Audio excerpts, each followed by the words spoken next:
Hi friends. இது எங்கள் ஊரில் நடந்த ஆடி திருவிழா. இந்த வருஷம் 2025 27ஆம் தேதி 2வது வாரம் நடந்த திருவிழா தாங்க. இந்த திருவிழாவில் நான் நிறைய அட்மையர் பண்ண விஷயம் வந்து இந்த விமன் போலீஸோட சர்வீஸ் தாங்க. உண்மையாலுமே அவங்களுக்கு வந்து நான் வந்து ஆட்ஸாக சொல்லணும். நீங்கள் இந்த வீடியோ வந்து ஃபுல்லாக பார்க்கணுன்னு நினைக்கிறீங்களா? இந்த லிங்க் இங்கே இருக்குது, அதை நீங்கள் கிளிக் பண்ணி டச் பண்ணி பாருங்கள். உங்களுக்கு ஃபுல் வீடியோ வந்துடும். சாட்டர்டே சண்டே 2 நாள் வந்த வீடியோவை நான் ஷார்ட் அண்ட் ஸ்வீட்டாக இப்படி ஒரு வீடியோ கொடுத்துருக்குறேன். நேற்று நீங்கள் இப்போ இது பாருங்கள், பார்ட் 1 பார்ட் 2ன்னு கொடுத்துருக்குறேன்.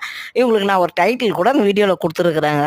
என்னென்னு, காலனி இல்லாமல் கடவுளுக்கு காவல் புரிந்த காவலர்கள் அப்படின்னு சொல்லிட்டு ஒரு டைட்டிலே கொடுத்துருக்காங்க. உண்மையாக அந்த டைட்டில் கரெக்டாக அவங்களுக்கு இது சூட்டபிளா அப்படின்னு சொல்லிட்டு சொல்லுங்கள். எப்போதுமே நிறைய இந்த மாதிரி கேமரா வரதுக்கு முன்னாடி நிறைய அசம்பாவிதம் நடக்கும். பட் இப்போ கேமராஸ் வந்த பிறகு போலீஸோட ப்ரொடெக்ஷன் இருந்ததுலேருந்து பார்த்தீங்கன்னா எந்த ஒரு அசம்பாவிதம் நல்லா பர்ஃபெக்டாக இந்த திருவிழா சூப்பராக செம்மையாக நடத்தி முடித்தாங்க. இந்த வீடியோ பார்க்குறவங்க அந்த லிங்கை கிளிக் பண்ணி பாருங்கள். தேங்க்யூ.